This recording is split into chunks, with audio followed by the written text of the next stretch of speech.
Welcome to the Pint Glass Football Podcast.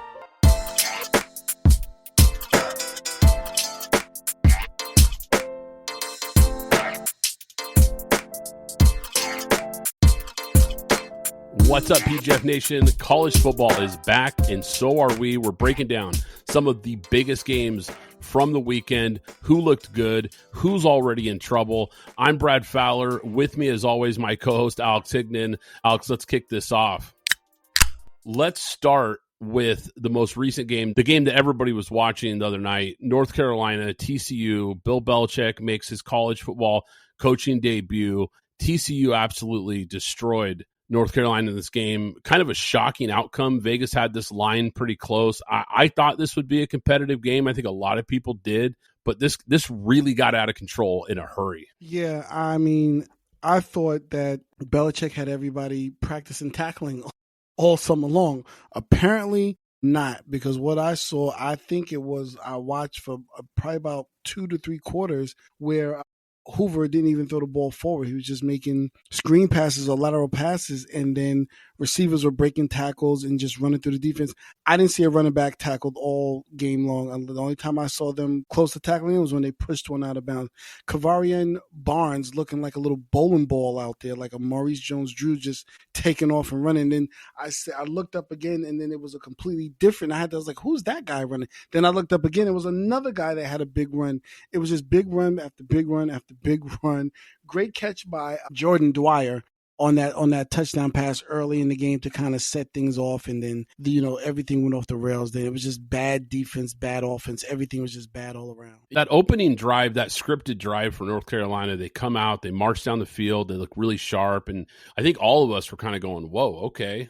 But then the wheels came off. It was amazing because they really couldn't follow it up with anything. It was almost like TCU kind of took that first punch, and then they countered, and they figured out quickly, it seemed like, what UNC wanted to do, and they had all the right moves. To your point, Alex, the defense looked, and I think that was probably the most alarming thing for me, is because we know Belichick's specialty is defense. We know he's all about the details in the special teams, like you mentioned, the tackling, and I didn't see any of that from this team. I mean, they really looked lost out there. I'm wondering if they need to simplify the scheme. I'm wondering if he came out maybe with a little too much complexity for his defense for a young team like this, with all these transfers, all these young guys. Obviously, it's not the NFL. You don't have as much time to practice with these guys as well. So maybe that's something going forward. We'll see. Maybe he'll kind of dial it back a little bit. But you're right. TCU, man, moving the ball on these guys, 29 first downs, almost 8 yards of play, just sloppy football, something you just don't typically see from a Bill Belichick team. I think the only possible good thing that came from this, so to speak, was Max Johnson coming in later in the game. Gio Lopez gets injured. It looks like some kind of back injury, and he looked pretty good. Now, the game was already out of hand at that point, but he looked pretty sharp, threw a touchdown pass. He was accurate. He was on time. And I'm seeing reports now that Bill Belichick has said he's left the door open for the possibility of a quarterback controversy here. So I wouldn't be totally shocked if it's an open competition again come next week. Let me ask you this, Alex, before we move on to the next game, because we got a lot of games to talk about. Panic meter for North Carolina after week one. Where's the panic meter for you? 1 out of 10 for the Tar Heels. Well, I'm going to say this. The panic meter is low for me. However, being in this state, probably about 40 minutes from where Chapel Hill is, they're at a 7. And they're at a 7, and it's not because they lost, it's how they lost. And they were expecting at minimum the defense to look like they were prepared and they were ready to take on, and they did not look like they wanted to play or tackle. You kind of have your hand on the pulse of what the fans in that area are feeling. So a 7 is definitely alarming. I think for me, it probably feels more like a 4 or a 5 because it was ugly. They didn't look very competitive. If this would have been a close game and they lost, I don't think anybody would have been too upset, but just the way they lost that game. Just how undisciplined they look, how sloppy it was. Brad, 41 unanswered points. 41. It was pretty shocking, to say the least. All right, let's jump into the big heavyweight matchup. Of course, Texas, Ohio State. This was a huge early week one game. By the way, how good was week one? Was this the best college football week one of all time? I mean, I'm not kidding. It's up there. It was unbelievable, Alex. There were so many games. Normally we get maybe one or two of these big ranked matchups on week one. But this Texas-Ohio State game, obviously a ton of hype. Arch Manning comes in. Now, we saw him start a few games last year, but this is his first season as the starter, as the guy. We've all kind of been waiting to see him take over under center for Texas, and it didn't look very good. And now 0 for 5 on throws over 5 yards downfield in the first three quarters. He had that telegraphed interception, almost threw another one. It just looked like he was having trouble getting into the flow of the game, slow going through his progressions. I don't know what he was trying to do with some of the arm angles. I don't remember ever seeing him trying to go sidearm. It was kind of interesting, but he looked really uncomfortable. And I got to give credit to Ohio State because this team absolutely looks like the real deal. The defense under Matt Patricia, they were swarming. They had a lot of different looks. They were really causing him to think, and I think it really disrupted his timing and confidence back there. They absolutely look like a national title contender, Ohio State, that is. I think a lot of people thought they might take a step back, but man, I don't know. This team looks absolutely legit, Alex. What were your big takeaways from this game? Well, I think the first big takeaway for me was actually, you pointed it out, Matt Patricia, the irony of Matt Patricia, disciple of Bill Belichick, having his defense ready to play, and then, on the other side, Belichick not. That was the first thing. I'm going to say this, and I said it all last year. I believe Texas as a whole, and this is not even about them winning and losing the game. This is about the development of Arch Manning. I said last year they weren't going to win a chip unless they started Arch Manning. I think they are a year late on the development of where he should be, and the expectation of what everybody is now are the things that he should have already been going through, and coming into the end of that season, start hitting a stride, and then coming into this season firmly with everything in hand and in shape, knowing how to lead this team now that they lost a lot of big-time players on defense and on offense, even though Texas defense did show up to play. I don't want to discredit them. They did show up to play. I believe Jeremiah Smith only had 6 catches for 43 yards, even though Ohio State's going through with a new quarterback. But the whole point is, I think that now you're going to see the growing pains. He's going through the growing pains that he should have been going through last year. Now you're seeing it now in his junior year when everybody's talking about, he's going to go pro already. And I think that's what it is. So when you talk about, you asked about the expectation for North Carolina a moment ago, where is the expectation? Not necessarily for Texas, because I think Arch by game 3, 4, and 5, he's going to start to look like the guy that people think he's supposed to. But coming out of this game, I would wonder what is the meter on just Arch Manning and what they think. Yeah, I'm not going to sell my Arch Manning stock. I'm not going to overreact to it. That was a big pressure spot playing against a really, really good team on the road, hostile environment. Yeah, he didn't look very good, and I think a lot of us expect him to play better. But like I said, I'm not selling my Texas stock.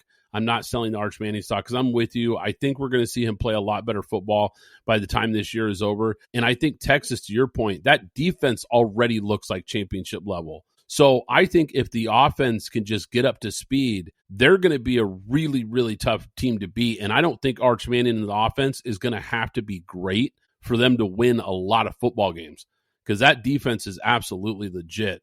So, yeah, where's the panic meter for Texas? Where would you put it? I would actually put it overall at probably a 3. The next 3 weeks, they get San Jose State, UTEP, and Sam Houston, all at home, all games that he can start to rev up, because then they face Florida. We'll talk about that when we get there, but they can rev up, and Arch Manning can start the engines going and have it a well-oiled machine by the time they face Florida.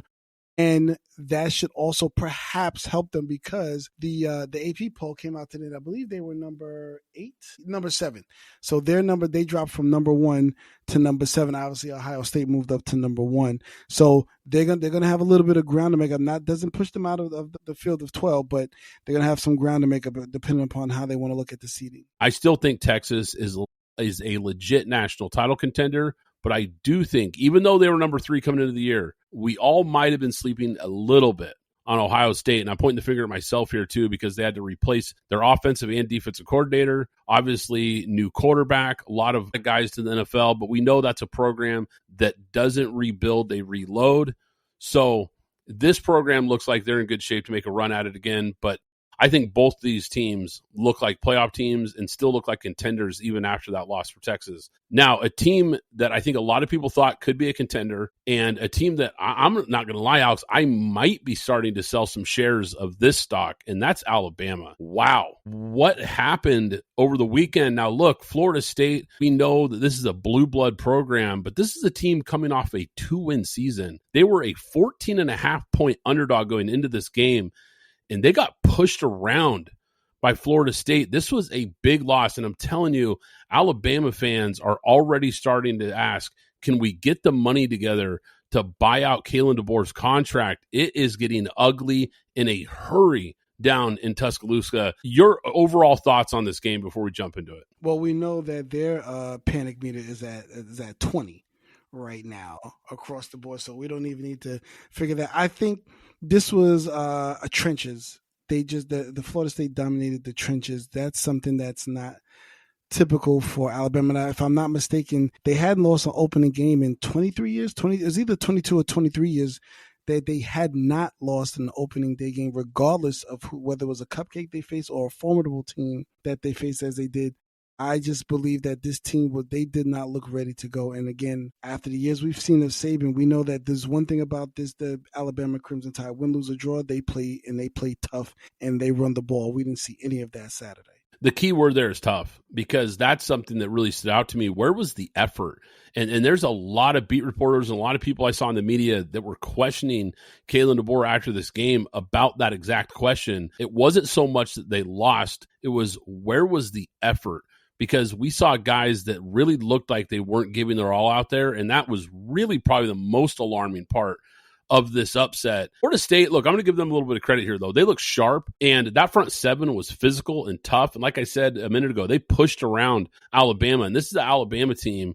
The only team with a better blue chip ratio, I should say, is Ohio State in the entire country. So this is a program right now. I know Nick Saban is gone, but as far as talent, there hasn't been a big drop-off. They are loaded, and there's no reason to think that they should be getting pushed around by anybody. This is now 4 losses for Kalen DeBoer to unranked teams in his first 14 games at Alabama. Just to put that in perspective, Nick Saban lost 4 games to unranked teams in 17 years. So it's crazy the drop-off we've seen from this program all of a sudden. And when you look at their schedule, it doesn't get any easier. And so this path for them, now look, because the schedule's tough, they're going to have some opportunities to climb back into the mix if they win a lot of these games. But if they don't start playing better in a hurry, this season could really go off the rails quick. So panic meter, you're right, Alex. I think they are slamming the panic meter right now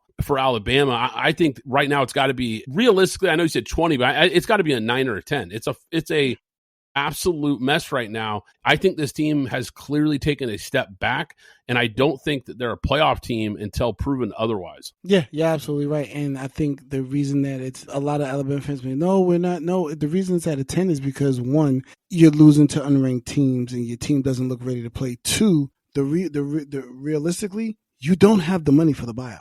That's the part that we need to start to talk about. You're going to panic because in this NIL race, you can't fall too far behind and not having the money to buy him out. I'm sorry.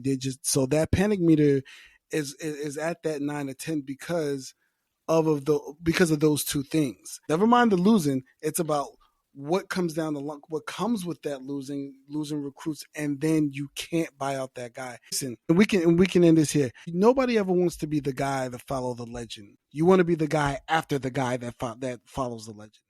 Yeah, and so before we move on, then is it safe to say that the expectations are just too high? Yes. Is that because look, I think Kalen DeBoer is a good coach. I really think he is. But you're right. He's following not just a legend, like the legend. Right. And I think Alabama fans have really become, let's face it, just spoiled to the point where they think national titles are their birthright. Mm-hmm. And it just doesn't work that way when a guy like this leaves. Go ask the New England Patriots. It just doesn't happen overnight when you move on to a new regime. Even if you do get a good coach and you have good players, it doesn't just automatically mean you're going to play at that level. And I think this is a harsh harsh reality for them and that fan base right now, because I do think they're a good team, but I think they've got some serious building to do to get back into that playoff mix, because I think if they keep playing like this, they're going to drop a few games in the SEC, and then there's a good chance they're on the outside looking in. Yeah, they're gonna listen real quick. They're not making the playoffs because they're gonna have four losses or more. They have Georgia in 3 weeks. They have Georgia. Then they have Tennessee, South Carolina. They have Tennessee, South Carolina, LSU, Oklahoma, back to back. And then you have the Iron Bowl, and we're not going to talk about that game. We saw what Auburn looked like against a team that we thought was going to be tough in Baylor. So this team is going to have 5 losses. Yeah, no, it's a very, very realistic possibility. Absolutely. Now let's stick with one of the teams you just mentioned in the SEC, LSU, Clemson. This was a massive game as well. And this is a massive win for LSU because this is a team that's really struggled in week 1 under Brian Kelly.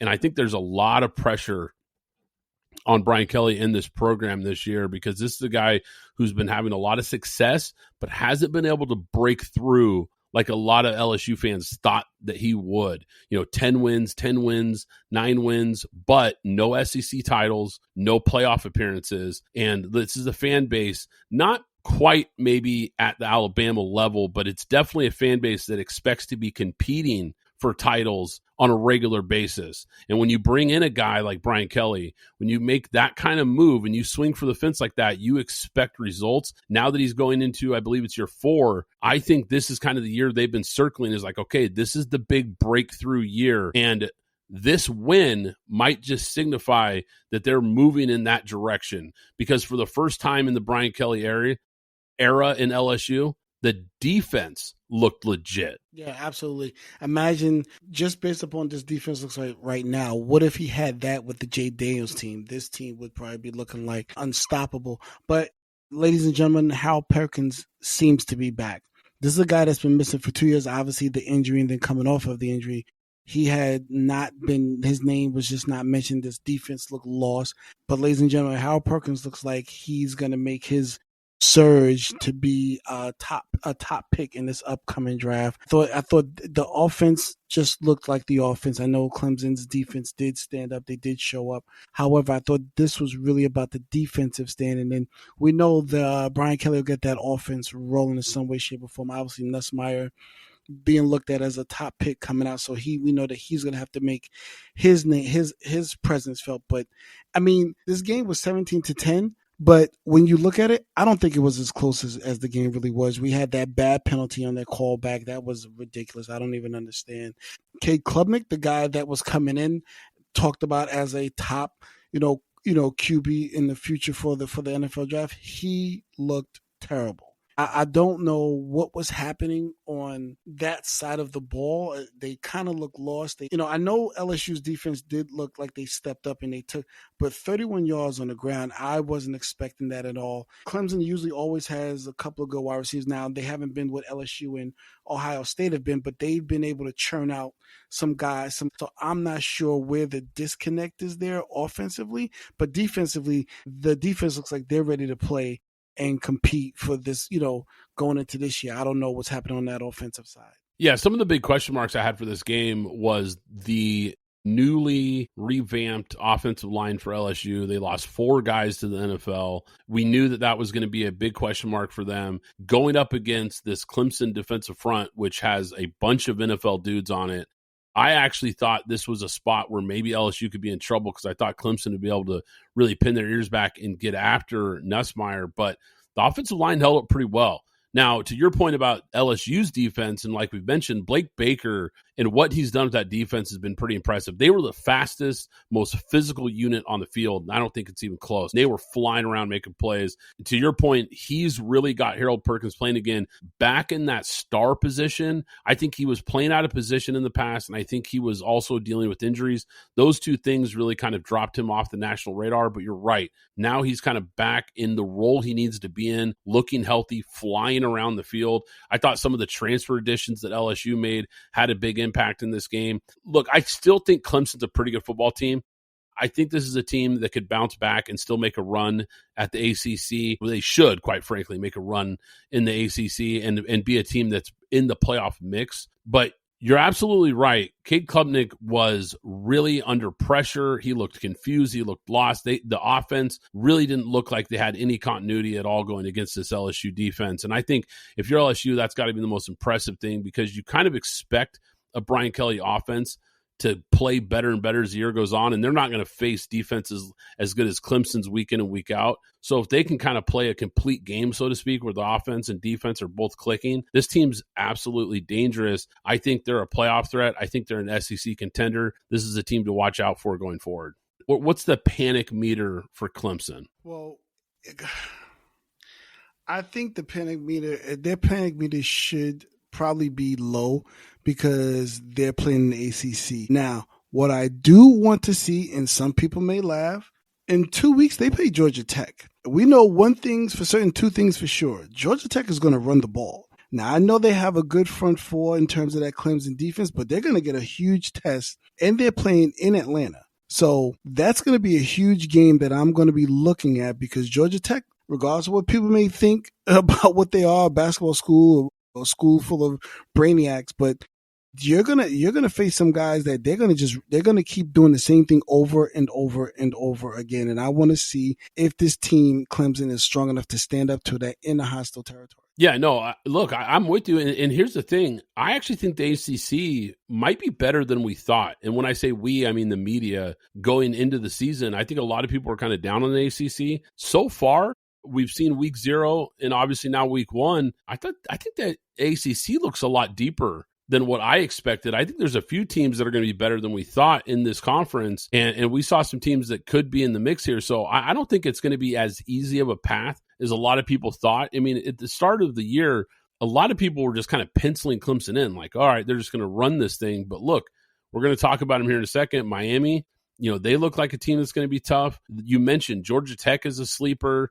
Virginia Tech, who we'll talk about in a minute, they lost, but I thought they looked competitive. We've seen some teams here now in this conference that actually look pretty good. I think the depth might be better than people realize right now. So I don't think it's going to be a cakewalk by any means for Clemson. I think for me, the panic meter is probably a 4 or a 5, because I think losing at home is big, and I think having a quarterback as highly regarded as this guy is, I know, and I'm not taking anything away from LSU, but we expected more. I think we all kind of expect him to play better than that. Being a guy with as much experience as he has, as much talent as he has, I think that's a little bit alarming. Can they really compete with the top level teams that puts you in the national title conversation? That might have been a reality check for them, that maybe Clemson's good, but maybe they aren't a national title contenders. But I mentioned Miami, Catholics versus convicts, the old school rivalry for you guys old enough to remember.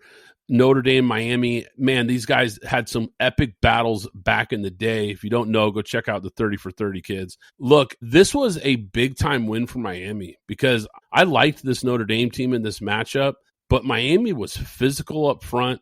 They were tough on both lines of scrimmage against a Notre Dame team that really hangs its hat on the trenches, and Miami pushed them around for the most part. Yeah, okay. So let's get a few things. Well, one thing out the way. Mario, you were right that Miami was going to be, because that's his team. He had been talking about it. I, like you, Brad, I think that Notre Dame defense is just going to be too tough for them. But here's the thing about Notre Dame. After watching the game, and again, it's just one game, I felt that they could have gone into the portal and gotten a better quarterback. And it's not a shot at CJ Carr. I just think they had the opportunity to go into the portal and get a better quarterback while the team is still good. Like I thought they had last year and this year, and then I think they're going to go through. We're going to watch all the NFL sons, because in any minute that team is just going to be full of fathers of Notre Dame players. But I thought they had a 2-year run last year and this year that they just missed the window on. They could have taken another leap with a quarterback here. But I cannot take anything away, especially CJ Daniels. Great, nice one-handed catch up the seam for that touchdown, where most people saw Michael Irvin going crazy. But yeah, Miami's defense, which I didn't think they had, showed up again, similar to the Alabama-Florida State game, just physical, because Notre Dame is always physical, but they matched their physicality, and then they were able to impose their athleticism on top of the physicality onto Notre Dame. Not that they were blown out, but they were able to show some things that I don't think that Notre Dame was ready for, and they're just not explosive enough. I don't think Notre Dame's explosive enough for when they want to get in these type of games when you need a play, one of those 40-yard bombs or, anything like that. I don't think they have enough explosive players right now that they're going to be able to do with some of the teams they might have to face. Well, look, I'm going to push back a little bit on that because I like CJ Carr and I really like what I saw. And I think he showed some serious flashes against the Miami team that, like we just said, looks really, really good. Now, this is also one of those games that in the last few years, this is the kind of game that usually Miami would drop. This is a game where Mario Cristobal takes a dumb timeout late, or they get a stupid penalty late, or they do something that, fumbles the ball, so to speak, in a big spot. And they didn't. They made the plays down the stretch to win this game against what I think is one of the best coached teams in college football in Notre Dame. This is a really impressive win. But I think they liked CJ Carr, redshirt freshman. So we're going to see some growth from this guy. We're going to see some freshman moments, of course. But, man, he had some big drives in the fourth quarter that put them right back in that ball game. And I thought he really showed some poise and some toughness late in that game. And he showed a little bit of athleticism that I don't think any of us thought he had running with the football. The only downside to that is I thought they got away from their traditional running game a little too much. It felt like they really forgot, like, hey, guys, that guy in the backfield, Jeremiah Love, yeah, he's a Heisman contender. Mm-hmm. Why is he only getting 10 carries? Like, to me, that was a little bit head-scratching. 16 yards, 5 touches, late into the third. That, to me, was a little shocking. I thought they kind of got away from their identity. This is a team that wants to run the ball, be tough, and have balance, and it felt like they kind of went to their quarterback running a little too much, even though I liked what I saw from him for the most part. The game was a little bit sloppy, but, man, you're right about some of the highlight plays. That catch, look, I know it's week 1. That might be the catch of the year in college football. We're going to look back at the end of the year and still be watching that highlight. That was unbelievable. Miami is now number 5. They do not have a tough schedule. They only have 2 other ranked teams on their right now. They have us, well, rather Florida at 15, and then as of right now, SMU is ranked. I'm not sure by the time they face them that SMU will still be ranked. But starting off the season that strong and only having 2 more ranked teams, we know they'll play Florida State. That'll still be a tough. Florida State is ranked right now, sorry, but that'll be a tough game for them because it's an in-state rivalry. If they only end up with possibly, let's just say they lose to us, they lose to Florida State. A two-loss Miami team, do you think that's strong enough to make as of right now, we know anything can happen, but it field of 12, and they're sitting at number 5. I guess what you're saying is if they're a 2-loss team that doesn't win the ACC, could they get in? Yeah, I think they could. And I think this win definitely is going to help their resume because I think Notre Dame plays Texas A&M next week, but after that, their schedule is pretty light too. So I think Notre Dame's going to win a whole bunch of games and maintain a high ranking throughout the year. So that win's going to look impressive as the year goes on. Yeah, and look, here's the thing. Miami just might win the ACC because what I saw was impressive. Now, this is a team that typically, like I said a minute ago with Mario Cristobal, they typically end up losing a game or two that they just have no business losing. And that's just what we've seen from him going all the way back to his days at Oregon when he's clearly got the better roster and somehow they find a way to lose against some team that has no business beating them. So if they can avoid those types of traps throughout the season and they can play like this consistently throughout the year, look, they might be a national title contender because here's the other thing, Alex. Carson Beck looked sharp. And this looked like Carson Beck from 2 years ago before we saw the pre-NFL draft slide from him last year. This looks more like the guy that we saw with Brock Bowers and Ladd McConkey when he was spinning it and people were talking about could he be one of the first picks in the draft. He looked way more like that guy than the guy we saw last year.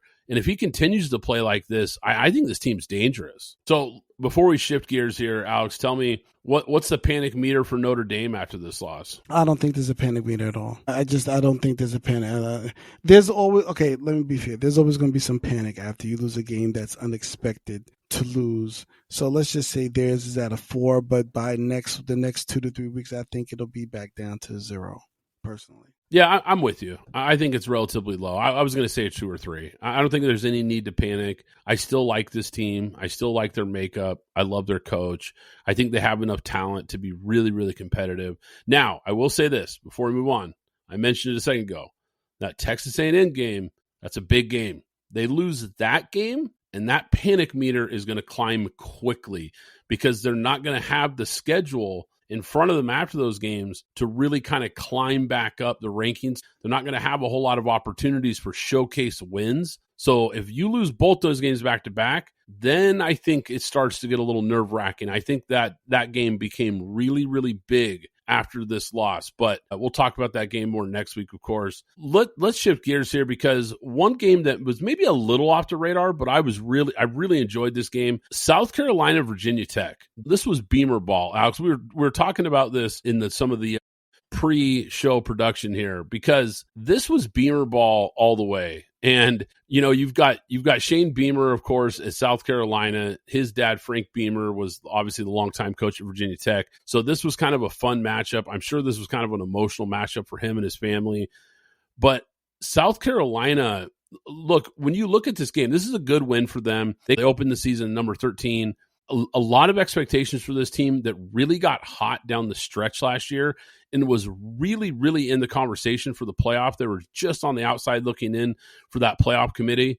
And so I think a lot of people are looking at this team to kind of make that next step this year and maybe become one of those teams that can really contend in the SEC. I think this game was closer than the score shows. I thought Virginia Tech actually played really well.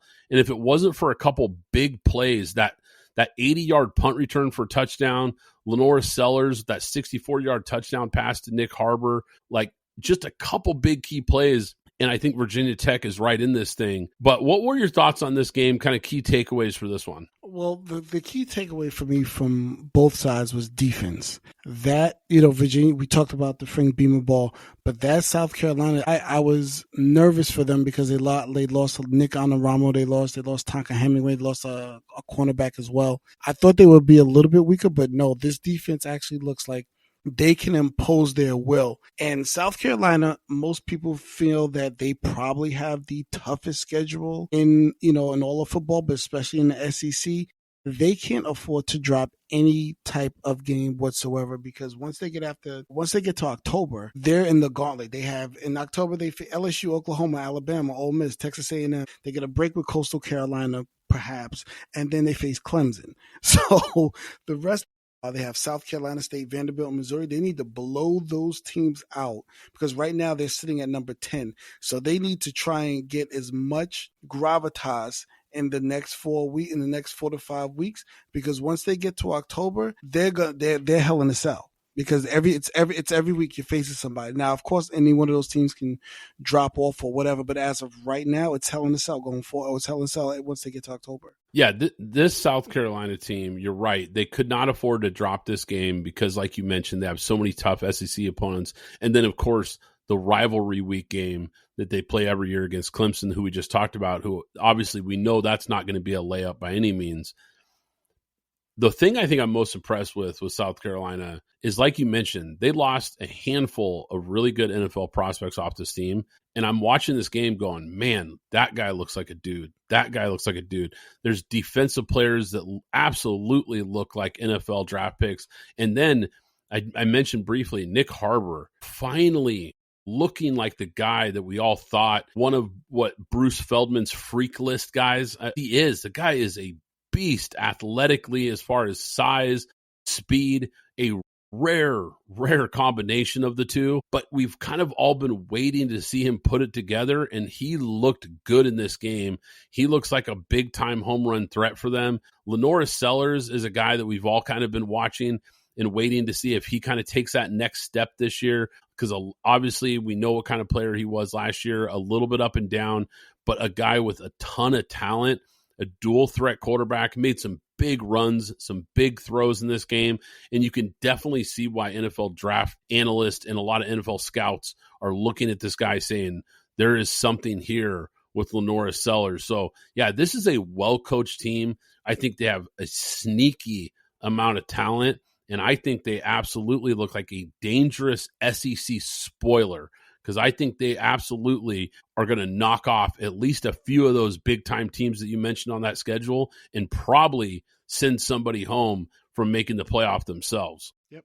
Alex, give me your thoughts before we wrap this up. Colorado, Georgia Tech, interesting year for them. Obviously, we know Shedeur Sanders moves on. You know, people can say what they want about him, but he was a high-level college quarterback. Travis Hunter was a top 5 pick.